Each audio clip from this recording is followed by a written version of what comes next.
안녕하세요. 저번에는 문자열을 2시간에 걸쳐서 했고요. 이번 시간에는 파이썬의 기본 데이터 구조에서 알아보도록 하겠습니다.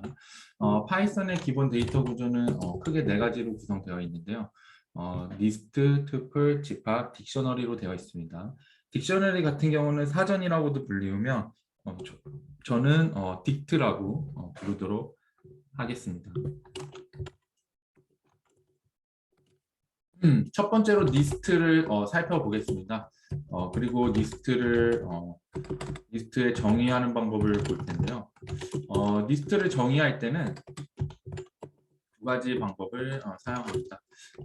비어있는 리스트를 정의하는 것과 그리고 리스트에 값을 넣어서 초기에 들어있는 값을 넣는 방법을 사용합니다.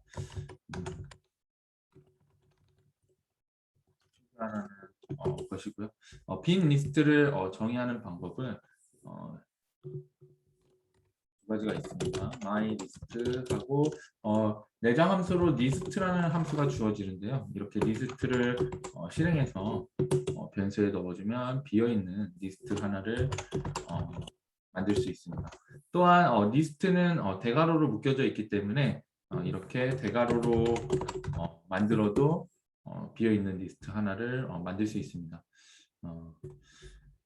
리스트를 이제 정의하고 그 비어있는 리스트에 초기값, 처음에 가지고 있는 값을 넣고자 한다면 리스트하고 가로 한 다음에 1, 2, 3, 4, 5 이렇게 주게 되면 초기 값을 가지고 있는 리스트가 생성되는 것을 알 수 있고요. 또 마찬가지로 대괄호를 이용하여 생성하면서 초기의 값을 줄 수 있습니다. 이렇게 리스트를 만들었다면 리스트에 대해서 연산이 가능한데요. 이 연산은 파이썬의 문자열 연산과 비슷합니다.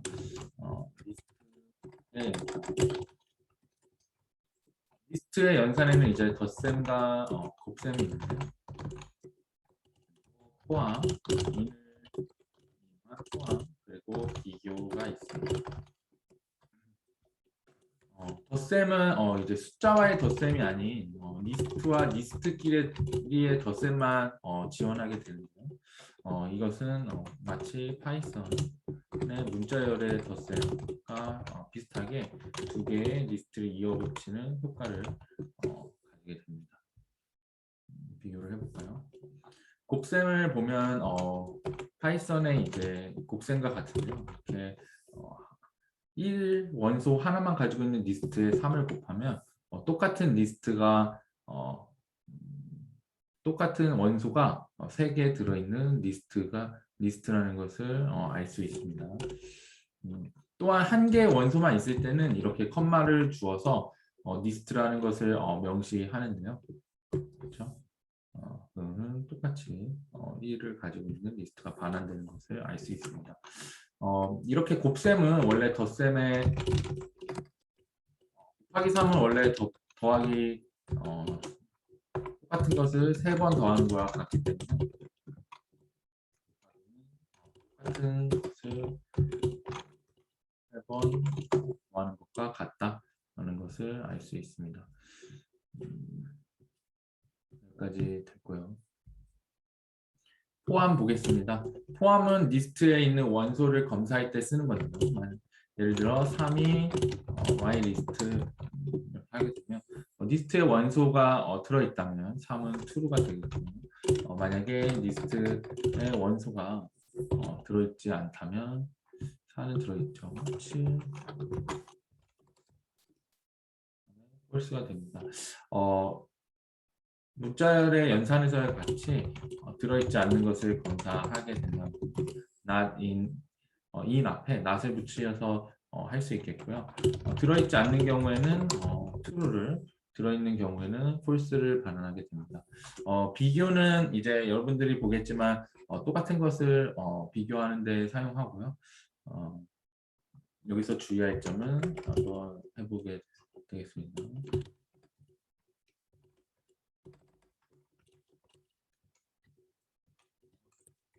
리스트를 비교하고 와 리스트를 비교하면 둘의 결과가 다르다는 것을 알 수 있고 이것은 원소의 순서에 따라서 리스트가 같은지 안 같은지 판별하는 데 사용된다는 것을 알 수 있습니다. 또한 빈 리스트에 비교해서 빈 리스트와 if문을 쓰게 된다면 비어있는 경우에는 만약에 원소가 있을 경우에는 if문이 true가 되고요. 만약에 리스트가 비어 있을 경우는 false와 같은 조건으로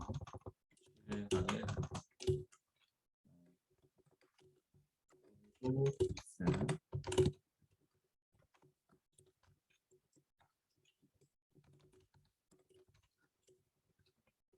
실행하게 된다면 원소 없음이 실행하게 되죠. 같이 원소가 하나라도 있게 된다면 이 조건문은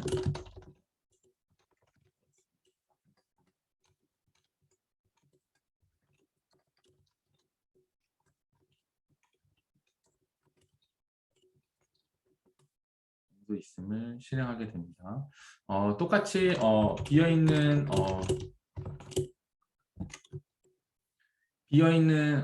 리스트나 리스트에 앞에 lat을 붙여서 조건문을 사용할 수 있는데요. 이럴 때는 원소가 없을 때 true가 되기 때문에 그렇죠? 원소가 없을 때 true가 되기 때문에 이렇게 할 수 있습니다.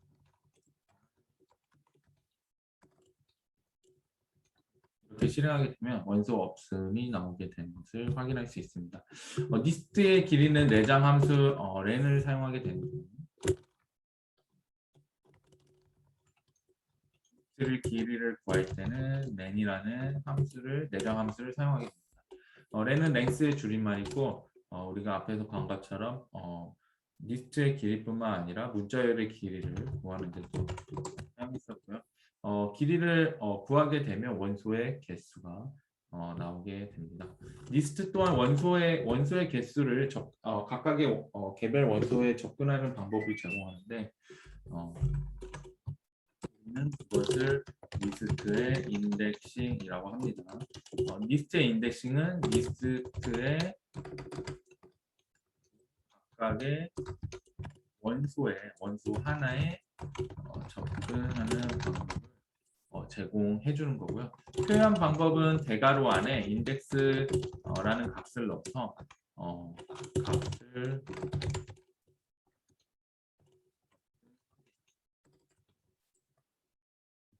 그리고 리스트의 특징은 0부터 차례대로 0부터 하나씩 증가해서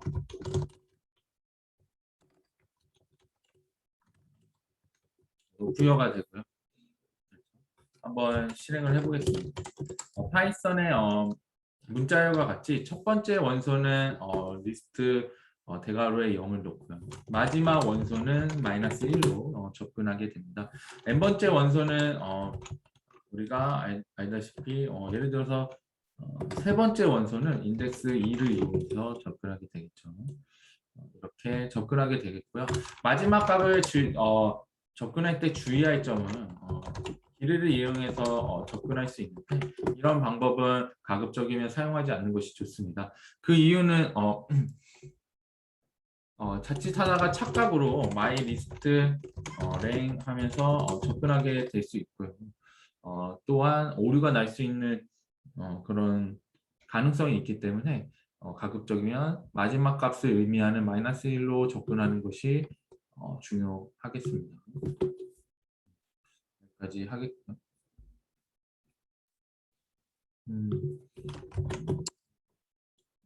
랭을 이용해서 접근하지 않는 이유는 하나라도 크기를 벗어나게 되면 이렇게 value 인덱스 에러가 나게 되겠고 100을 접근해도 똑같이 인덱스 에러가 나게 됩니다.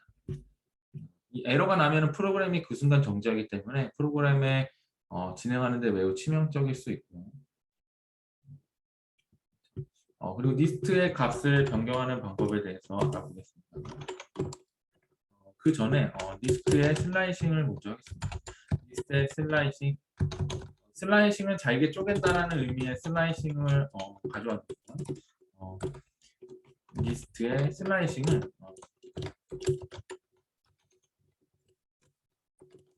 리스트의 부분을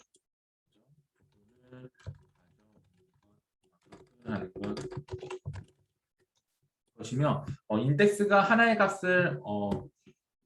값에 접근하는 반면 슬라이싱은 하나 이상의 값으로 접근하게 되고 하나 이상의 값을 접근하기 때문에 결과는 리스트가 됩니다. 똑같은 리스트나 다른 값을 가진 리스트가 되겠고요.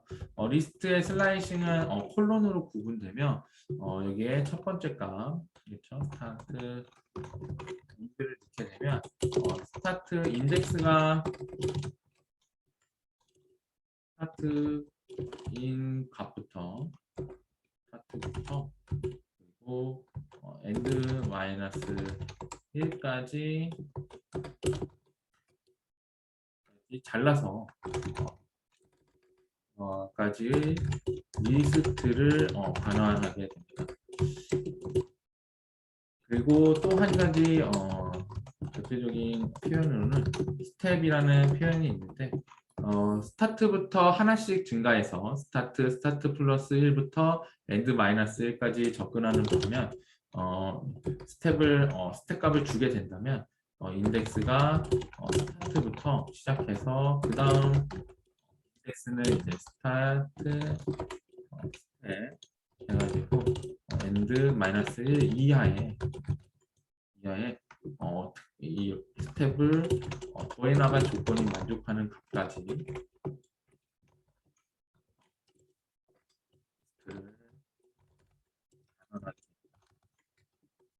예제로 살펴보는 게 좀 더 쉬울 텐데요.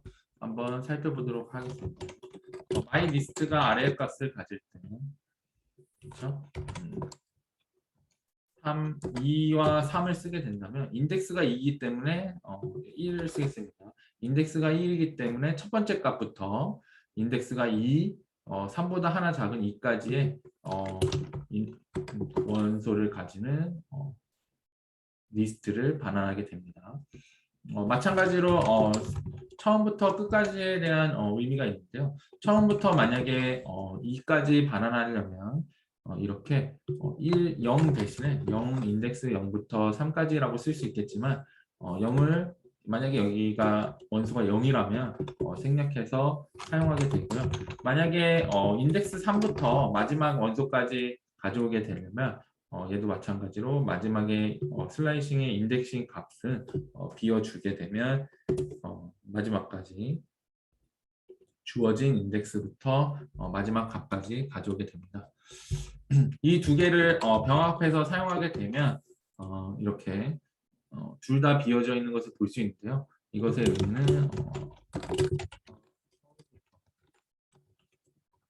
값을 가져오게 되는 거고요.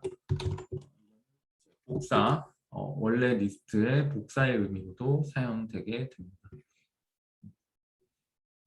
이렇게 쓸 수 있겠고요. 전체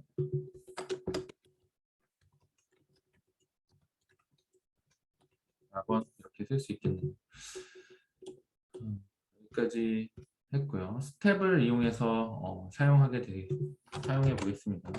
i10 이렇게 해가지고 1부터 7, 8, 10을 가지는 숫자에 대해서 슬라이싱을 이용해서 값을 한번 가져오게 될 텐데 처음 값이 1이기 때문에 여기서 두 개씩 2라고 넣으면 한 칸 바로 다음 값이 가져오는 게 아니라 두 번 띄어서 3의 값을 가져오게 됩니다. 그래서 이것의 의미는 이제 홀수를 가져오게 되는 거거든요. 처음 값부터 두 개씩 띄게 되면 두 번째 인덱스 1부터 두 개씩 띄어서 값을 가져오게 되면 짝수의 값을 가져오게 되는 겁니다.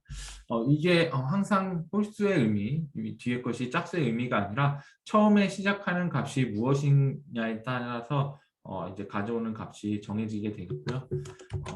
그리고 우리가 간접적으로 쓰는 방법 중에 스텝에 마이너스 1을 넣게 되면 0부터 마이너스 1까지 증가해서 마지막까지 가기 때문에 이것을 표현하게 되면 해당 리스트의 역수 사용하게 됩니다. 이 표현식 같은 경우에는 자주 사용하니까요. 꼭 숙지하고 외우고 있다가 필요할 때 사용하면 될 것 같습니다. 우리가 이제 슬라이싱까지 마쳤고요. 이제 리스트의 값을 변환하는 것을 하겠습니다. 변경하기. 리스트의 값을 변경하는 것은 쉬운데요. 해당 위치의 인덱스로 값을 가져온 다음에 거기다가 새로운 값을 부여하게 되면 리스트의 값이 변경됩니다. 리스트의 복사본을 만든 다음에 거기다가 값을 한번 변경해 볼 텐데요. 하게 되면 그렇죠. 새로운 리스트2, myList2가 만들어졌고 해당 위치의 값을 변경하기 위해서는 인덱스 표현식으로 우리가 값을 변경할 수 있겠습니다. 가운데 값을 변경하기 위해서는 0, 1, 2 두 번 인덱스가 2인 값을 변경시키면 되겠고요. 거기에다가 마이너스 100을 넣게 되면 보시는 것 같이 가운데 값 인덱스가 2인 값, 세 번째인 값이 마이너스 100이 되는 것으로 확인할 수 있습니다. 문자열과 같이 리스트도 자신만의 메소드를 가지고 있는데요. 리스트의 메소드 살펴보겠습니다. 리스트의 메소드를 한번 살펴보게 되면 dir로 이제 가지고 있는 값이나 메소드를 확인할 수 있는데 한 몇 가지가 되는 것을 볼 수 있죠. 이것을 하나하나 볼 수 있지만 문자에서 한 것처럼 몇 가지 분류로 나눠서 보게 될 텐데요. 첫 번째는 리스트의 값을 추가하는 거, 리스트의 변경에 대한 리스트 변경 중에서 이제 값을 추가하는 것이 있겠죠.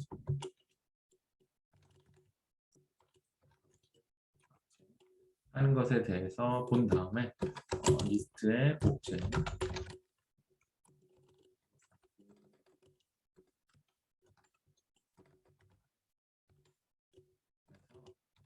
값을 찾는 거, 값 찾기 리스트에 이렇게 살펴보도록 하겠습니다. 리스트 값의 변경에서 리스트에서 값을 추가하는 것은 두 가지 메소드가 있습니다. 리스트 값에서 추가하는 것은 기본적으로 우리가 많이 사용하는 어펜드인데 myList의 값을 확인하고 어펜드로 값을 넣겠습니다. 어펜드로 값을 100을 넣게 되면 myList의 값이 100을 추가된 것을 볼 수 있는데 어펜드는 항상 리스트의 가장 마지막 원소에다가 그 다음 원소를 추가하는 것이 어펜드입니다. 그래서 어펜드 200을 하게 되고 100 뒤에 200이 추가되는 것을 볼 수 있고요. 이렇게 값을 추가하기만 하면 우리가 원하는 위치에 값을 넣을 수 없잖아요. 그래서 insert라는 메소드를 제공합니다. insert는 인덱스가 주어지고요. 우리 한번 0번째에 넣도록 하겠습니다. 0번째에 마이너스 100을 넣게 되면 어떻게 보이냐면 0번째 값을 넣게 되고 나머지 리스트의 값들은 한 칸씩 밀려서 들어가는 것을 볼 수 있습니다. 만약에 중간에 값을 넣는다고 하여도 8개니까 네 번째에 넣을까요? 네 번째에 마이너스 200, 마이너스 200을 넣게 된다면 0, 1, 2, 3 자리에 마이너스 200을 넣고 나머지 값들은 뒤로 한 칸씩 밀리는 것을 볼 수 있습니다. insert 해서 3 자리에 마이너스 200이 들어가고요. 그 값이 들어가고 나머지는 한 칸씩 뒤로 밀리는 것을 살펴볼 수 있습니다.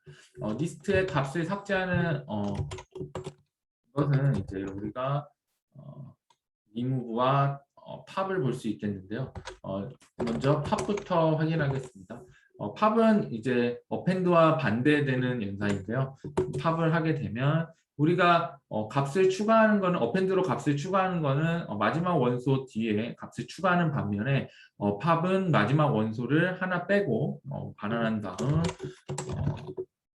그렇죠. 하나 빼서 반환하는 것을 알 수 있습니다. 그래서 팝을 하면 뒤에서 하나씩 빼게 되는데요. 우리가 원하는 값을 만약에 제거하고 싶다면 리무브하고 원하는 값을 여기다가 마이너스 200을 넣게 되면 제거한 후 그렇죠? 원래 리스트를 반환하게 됩니다. 그래서 값의 추가와 삭제, 리스트의 변경에 대해서 알아봤고요. 그 다음 우리가 봐야 할 것은 리스트의 복제입니다. 리스트의 복제는 이제 위에서 우리가 발견한 것처럼 슬라이싱을 이용해서도 리스트를 복제할 수 있는데요.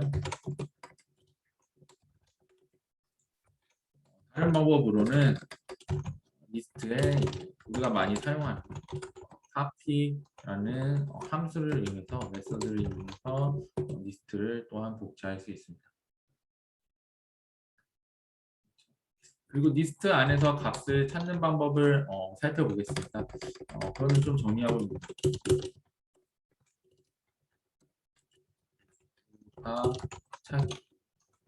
세 가지가 있는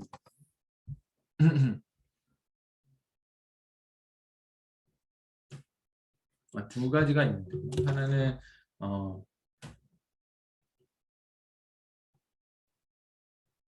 하나는 인덱스와 나머지 하나는 카운트라고 볼 수 있습니다. 이 두 개의 성격은 좀 다른데요. 예제로 살펴보겠습니다. 인덱스의 경우 우리가 찾고 싶은 값을 넣게 되면요. 이 값이 있으면 그 값이 있는 0, 1, 2 위치하는 인덱스를 반환하게 됩니다. 예를 들어서 마이너스 100을 하게 됩니다. 첫 번째에 있기 때문에 0이 나오겠죠. 하지만 카운트의 경우는 값을 찾는데 그것을 우리 숫자로 반환하게 됩니다.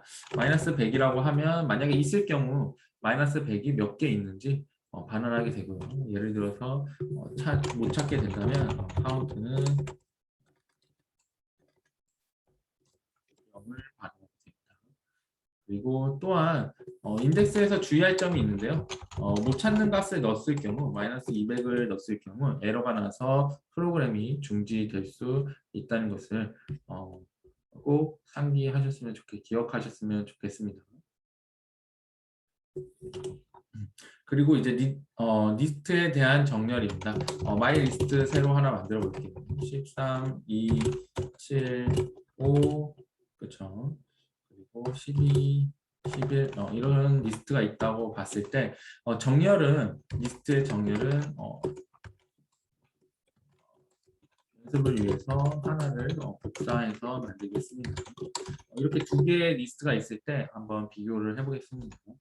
리스트에는 sort라는 메소드가 있습니다. sort하고 리스트하면 원래 리스트 값이 오름차순으로 순서대로 그렇죠. 작은 값부터 큰 값으로 순서대로 정렬되어 있는 오름차순으로 정렬되어 있는 것을 볼 수 있습니다. 하지만 이렇게 하게 된다면 원래 있던 값을 잃어버리기 때문에 우리는 sorted라는 내장 함수를 사용하게 되고요. sorted하고 list1을 하고 반환하게 되면 sorted의 반환값으로 정렬된 값이 반환되고 원래 값은 그대로 있다는 것을 볼 수 있겠습니다. 우리는 대체적으로 sorted라는 함수를 더 많이 사용하게 되는데 항상 이것을 사용하는 것은 아니지만 여러분들이 데이터 분석을 하거나 원본을 유지하기 위해서는 꼭 sorted를 쓰시는 게 좋고요. 그리고 이제 sort 메소드를 쓰는 경우에는 sorted 같은 경우에는 원본을 차지하고 있는 메모리도 있고 그리고 정렬된 값도 차지하고 있는 메모리도 있기 때문에 메모리를 절약하기 위해서 쓰는 경우가 많습니다. 근데 현재 컴퓨터 환경에서는 메모리가 부족한 경우는 거의 없기 때문에 프로그램 할 때 메모리가 부족한 경우는 이제 라즈베리 파이인가요? 라즈베리 파이 같은 경우 이제 조그마한 컴퓨터에서 코딩할 때 그런데 라즈베리 파이도 1기가 정도의 메모리는 있는 걸로 알고 있습니다. 그래서 메모리가 거의 부족할 일은 없을 것 같고요. 원본을 유지하기 위해서 솔티드라는 것을 쓰자. 우리가 정렬을 할 때 오름차순으로 정렬하는 방법도 있지만 반대로 큰 값부터 작은 값으로 정렬하는 방법도 있습니다. 그 방법을 쓸 때는 솔티드하고 리버스의 true, 그렇죠? 리버스가 true일 때는 큰 값부터 작은 값까지 되겠고요. 원래 sorted my list 1은 이와 같으면 sorted my list 리버스 false와 동일한 값인 것을 확인할 수 있습니다. 그래서 false일 때는 오름차순, true일 때는 내림차순인 것을 알 수 있겠죠. 그리고 마지막으로 리스트의 역순 보겠습니다. 리스트의 역순은 우리가 슬라이싱에서 한번 봤는데요. 처음부터 끝까지 가져온 후 스택 값을 마이너스 1로 주면 우리는 그 리스트를 거꾸로 이렇게 가져오는 것을 볼 수 있습니다.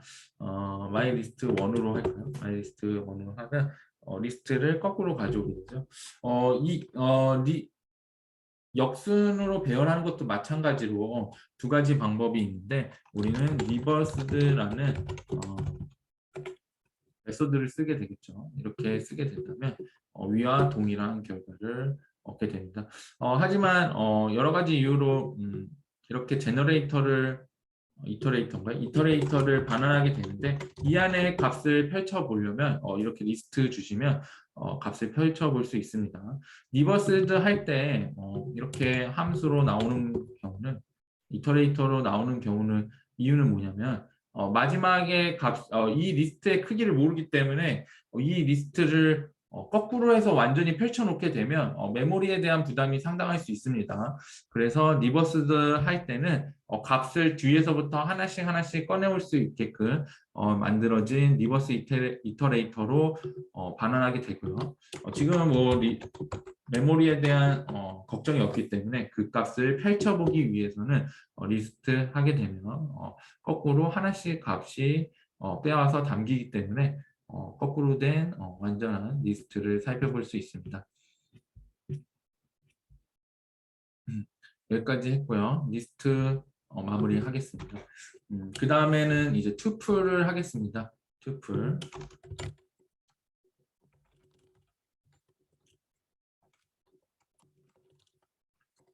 투플을 정의하는 두 가지 방법이 있는데요. 리스트와 같이 정의와 투플의 정의를 하고 거기에 값을 초기화하는 방법이 있습니다.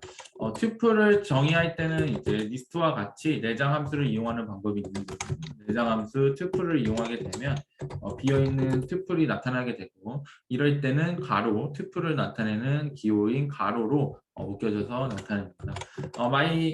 이거와 같이 이제 투플을 구현할 때도 똑같이 가로를 이용해서 할 수 있는데 문제는 투플이 산수의 가로와 같다는 점이네요. 이것은 좀 이따가 설명하도록 하겠습니다. 지금 설명하게 될까요? 투플은 이제 가로기 때문에 만약에 원소가 하나의 경우에 이것은 투플이 아니라 0을 하나 가지고 있는 게 되고요.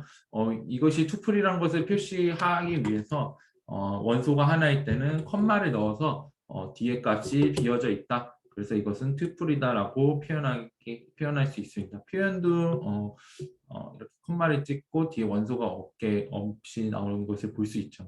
이것은 표기법이 겹치기 때문에 산술의 가로와 숫자 계산에서의 가로와 투플의 기호가 겹치기 때문에 이런 식의 표현 방법이 있고요. 투플의 초기화 방법에는 투플의 그 내장 함수를 이용하고 여기에 순서를 나열하게 되면 값들의 순서를 나열하게 되면 투플의 값을 넣어서 저장할 수 있습니다. 또한 투플의 기호가 가로이기 때문에 가로에 콤마를 이용해서 값들을 나열하게 되면 또한 새로운 투플을 만들 수 있고 튜플의 이제 특징을 따진다면 한 가지로 가로가 없이 그냥 컴마로 나열했을 때도 가로로 감싸서 다시 새로운 튜플을 만들 수 있다는 것을 알 수 있습니다. 이 성질 중요합니다.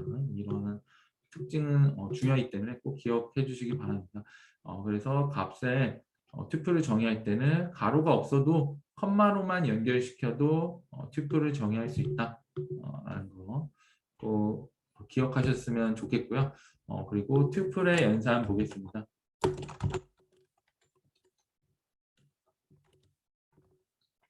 튜플도 리스트와 문자열과 같이 네 가지를 볼 수 있는 덧셈 볼 수 있고 그 다음에 곱셈 할 수 있습니다. 포함, 그렇죠. 인 연산자를 이용해서 포함을 할 수 있고 비교 할 수 있는데요. 일단 한번 보게 되면 덧셈 같은 경우는 같은 튜플일 때만 이제 해당하게 되겠고요. 그렇죠? 리스트를 더해서 새로운 새로운 튜플을 튜플끼리 더해서 새로운 튜플을 가져오게 되겠고요. 그렇죠? 근데 이제 여러분들이 착각하는 게 7, 9는 새로운 튜플이라고 했잖아요. 그래서 만약에 1, 4, 5, 7, 5 해놓고 그냥 7, 9를 한다면 에러가 뜨게 됩니다. 그 이유는 7을 먼저 계산을 하기 때문에 튜플을 구한 다음에 더하는 것이 아니라 7을 먼저 더하려고 하기 때문에 튜플에는 숫자를 더할 수 없어요 라는 에러가 뜨게 됩니다. 그렇죠? 튜플에는 인트를 튜플에 붙일 수 없어요 라는 에러가 뜨게 되는 거죠. 곱셈 보겠습니다. 곱셈도 이제 같은데요. 1, 3, 5에 3을 곱한다면 그렇죠. 135, 135 동일한 것이 반복되는 것을 동일한 튜플의 원소가 3번 반복되는 것을 볼 수 있습니다. 이것은 곱셈의 정의와 같은데요. 곱셈이 그 덧셈을 여러 번 하는 거라면 그렇죠. 3을 곱한 것은 같은 것을 3번 더한 거랑 같겠고요. 얘는 이런 원소를 이어붙여서 새로운 튜플을 만들어내는 것과 같습니다. 주의할 점이 하나 있는데요. 그것은 원소가 하나일 때 5를 곱하는 건데 튜플의 원소가 5개인 게 아니라 5를 곱해버립니다. 그 이유는 이 가로를 하고 숫자를 하나 썼을 때는 이거는 그냥 숫자 1로 받아들이기 때문이고요. 원소가 하나인 튜플이라는 것을 나타내기 위해서는 이렇게 원소 뒤에 컴마를 찍어서 그 다음 값이 b였어요 라고 명시해 주시면 튜플로 인식이 되어서 같은 값이 5개인 튜플을 반환하는 것을 볼 수 있습니다. 여기까지 하겠고요. 그리고 포함 보겠습니다. 포함은 이제 in을 사용하게 되는데요. 만약에 튜플의 값이 포함된다면 in을 포함된다면 true를 리턴하게 되겠고요. 만약에 없다면 false를 리턴하게 됩니다. 또한 값이 있다면 우리가 반대를 할 수 있는데요. 반대 연산을 할 수 있는데 in 앞에 not을 붙이게 되면 만약에 값이 있을 경우 false, 값이 없을 경우 true가 반환되게 됩니다. 튜플도 원소의 개수를 셀 수 있는 튜플 원소의 개수도 우리가 앞에서 사용했었던 리스트의 원소를 개수를 구하는 랭스와 문자의 개수를 구하는 랭을 이용하겠습니다. 랭스의 줄임말이고요. 여기에 튜플을 넘겨주게 되면 튜플의 원소의 개수를 반환하는 것을 볼 수 있겠습니다.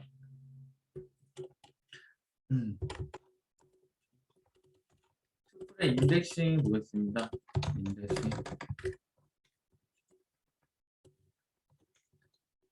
인덱싱이라는 것은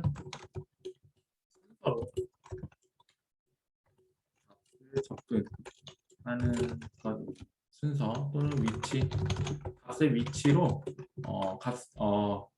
값을 접근하는 거고요. 이 값의 위치를 우리는 인덱스라고 합니다. 인덱스는 0부터 계산되며 하나씩 순차적으로 하나씩 증가되고요.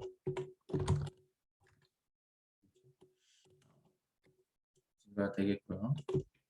표현은 대괄호에 인덱스 값을 넣어주게 되면 투플 뒤에 인덱스 값을 넣어주게 돼. 이런 식으로 사용하게 되겠고요.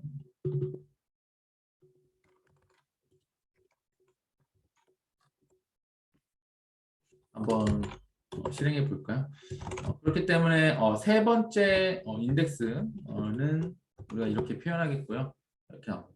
세 번째 인덱스는 0부터 증가하기 때문에 네 번째 원소의 값인 7이 나오게 되겠죠. 그리고 리스트와 같이 첫 번째 원소는 0을 쓰고 마지막 원소는 -1을 쓰게 됩니다. 이 표현은 꼭 기억해 주시고요. 마지막 원소를 접근하기 위해서 원소의 길이에다가 튜플의 길이에다가 -1을 해서 접근할 수도 있는데 이거는 에러 가능성이 많다고 했습니다. 특히 투플 같은 경우는 이제 원소의 개수가 변하지 않는데 예를 들어서 리스트 같은 경우는 원소의 개수가 팝이나 어펜드로 길이가 늘어날 수 있어요. 그러면은 길이 값을 저장해 놓고 사용한다면 분명히 에러 가능성이 늘어나게 되겠죠. 그래서 마지막 값을 접근할 때는 길이와 상관없이 -1 하게 되면 마지막 값을 가져오게 됩니다. 그리고 범위를 넘어서게 된다면 5개의 값에 100번째를 접근하게 된다면 이것은 매우 치명적인 오류이기 때문에 인덱스 에러를 반환하게 됩니다. 리스트와 다르게 이런 인덱스 표현을 이용해서 튜플은 원소의 값을 변경할 수 없어요. 그렇죠? 튜플을 안에 있는 값을 변경하려면 새로 만들어내는 수밖에 없습니다. 이것도 하나 기억을 해주시고요. 튜플을 끝난 다음에 리스트와 튜플을 한번 비교하는 시간을 가지겠습니다. 튜플의 이 슬라이싱 하겠습니다. 슬라이싱이라는 것은 튜플을 잘게 쪼개서 반환한다는 거예요. 그렇기 때문에 튜플의 일부 로 반환하는 것을 이야기하겠고요. 투플도 또한 인덱싱과 비슷한 기호를 쓰긴 하는데 여기에다가 세미콜론으로 구분하게 됩니다. 그래서 앞에 값과 뒤에 값을 주게 될 때 이것은 인덱스 스타트부터 -4 기억해 주시기 바랍니다. -1까지의 인덱스까지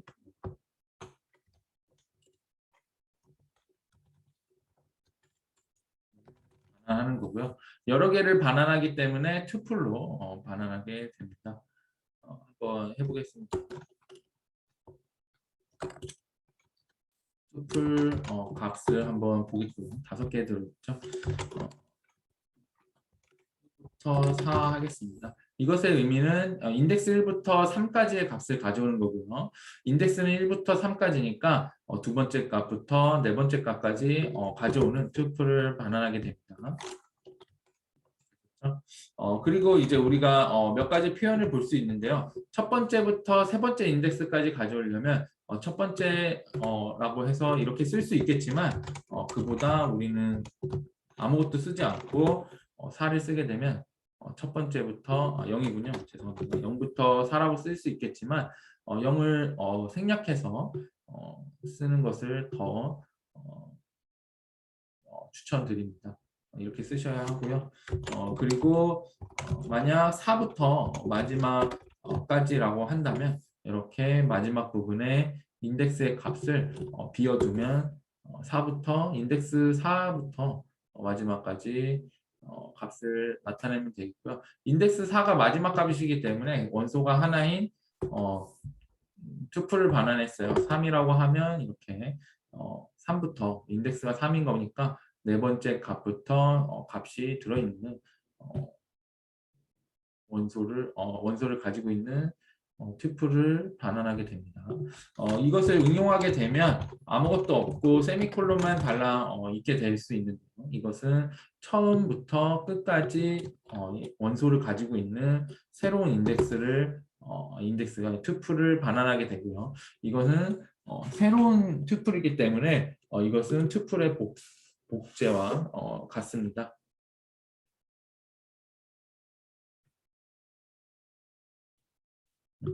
그리고 이제 한 가지 더 빼먹은 게 있는데 엔드뿐만 아니라 여기 스텝 값도 들어갈 수 있다고 했죠. 얘는 인덱스 스타트부터 엔드 인덱스 사이에서 인덱스를 포함하고 인덱스를 포함하지 않는 값에서 스텝만큼 증가시킨 값을 반환 원소에 증가시켜 해당 원소를 가지고 있는 를 반환하는 슬라이싱입니다. 예를 들면 처음부터 끝까지 해볼게요. 단순 스텝만 쓰게 된다면 처음부터 끝까지 있는 원소 중에서 두 칸씩 띄어서 5, 두 칸씩 띄어서 9 이렇게 반환하게 되는 거고요. 얘는 이제 만약에 세 번째부터 시작한다고 하면 세 번째니까 네 번째 값부터 시작하겠죠. 여기서 두 칸을 띄면은 아무것도 포함하지 않아요. 그래서 이렇게 할 수 있겠고요. 여기서 이제 스택 값의 활용 중에 마이너스 1을 쓰게 되면 리스트와 같이 그 원소를 반대로 배열해서 역순으로 배열한 새로운 튜플을 반환하게 됩니다.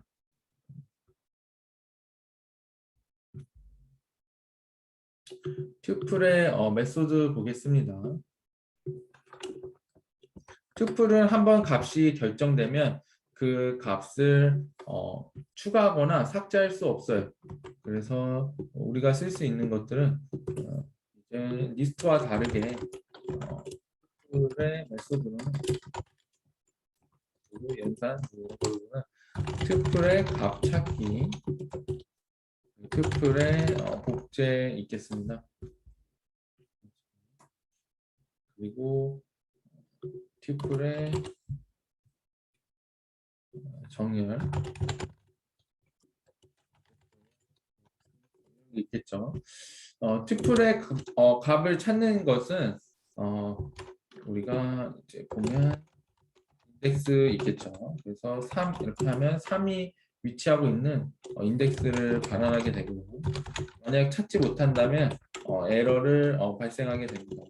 똑같이 카운트를 할 수 있는데 리스트와 같이 카운트가 있는데 3 있을 경우에는 원소가 얼마나 있는지 그것의 개수를 표현하게 되고요. 만약에 없다면 셀 수 없기 때문에 0 이렇게 나오게 될 겁니다. 예를 든다면 3으로 이루어진 튜플이 있다면 카운트 3 하게 되면 4 이렇게 나오게 되겠죠. 복제 같은 경우는 이렇게 슬라이싱을 이용하면 되겠고요.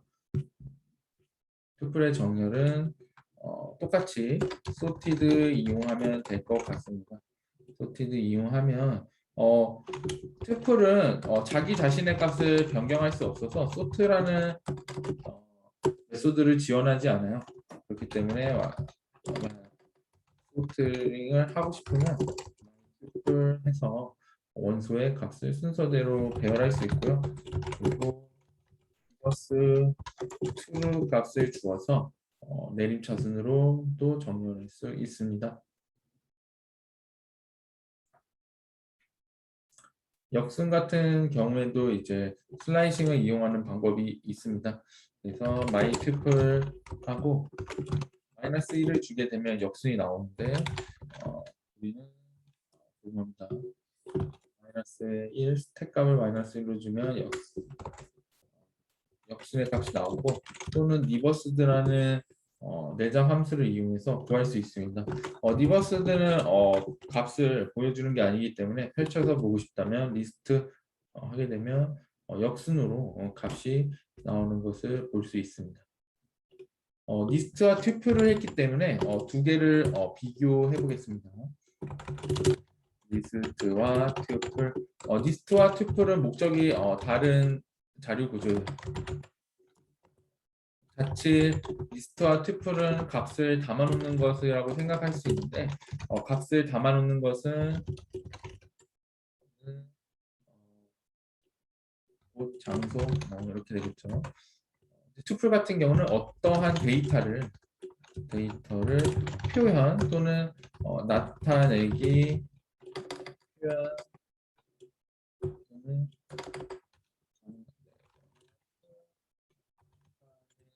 하기 위해 사용하는 거죠. 그래서 값을 변경할 수 없는 거죠. 예를 들게 된다면 my currency 하면은 우리가 화폐 단위의 이제 모음이라고 한다면 US 달러 있겠고 KRW, JP, 일본 N 이렇게 있을 수 있겠죠. 이렇게 값들을 담아놓기 때문에 자유자재로 값들을 추가하고 삭제할 수 있습니다.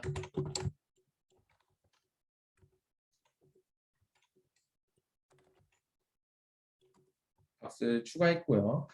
저 같은 경우에는 삭제를 하고 할 수 있죠. 값을 담아놓는 곳이기 때문에 값을 담아놓거나 다시 빼서 쓸 수 있습니다. 튜플은 어떤 데이터를 나타낼 때 쓴다고 했잖아요. 그 얘가 실제 애는 아니고 억지로 만든다면 헐수를 나타내는 값들의 모음이라고 하면 되겠습니다.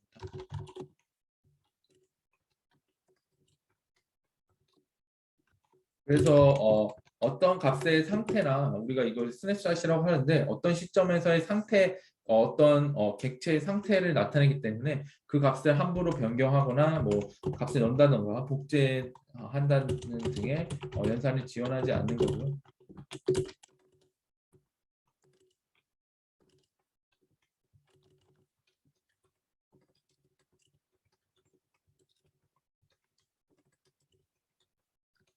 이런 식으로 구분되는 어떠한 객체들을 표현하기 위해서 나타내기 때문에 리스트와 투표를 구분해서 써야 된다고 말씀드리겠습니다.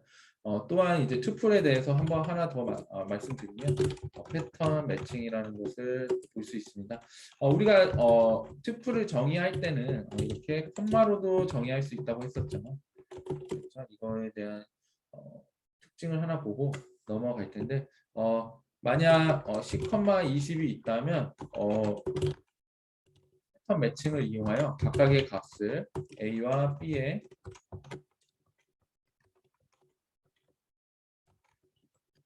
저장할 수 있습니다. 모양이 같으면 이 값을 순서대로 그렇죠? 위치가 같은 위치에 있는 값에 변수에 이렇게 전달하는 것을 볼 수 있습니다.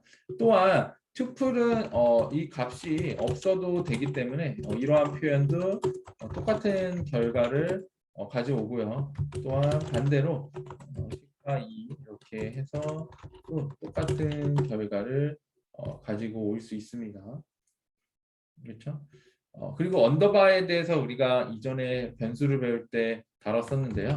언더바를 사용해요.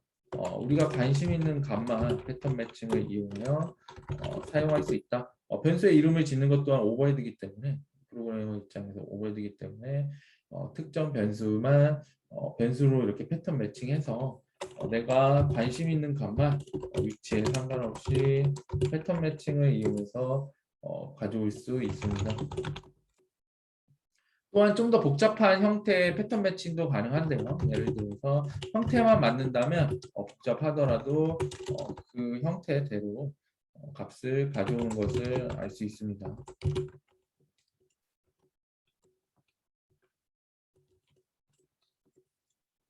각각의 값이 제대로 들어가 있는 것을 볼 수 있죠.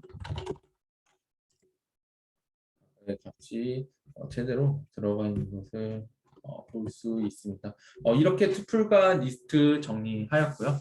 다음 시간에는 집합과 마지막 가장 많이 사용하는 자료 구조인 유용하게 사용할 수 있는 사전, 딕셔너리라고 불리는 사전, 또 제가 부르는 딕트에 대해서 살펴보도록 하겠습니다. 강의를 들어주셔서 감사하고요.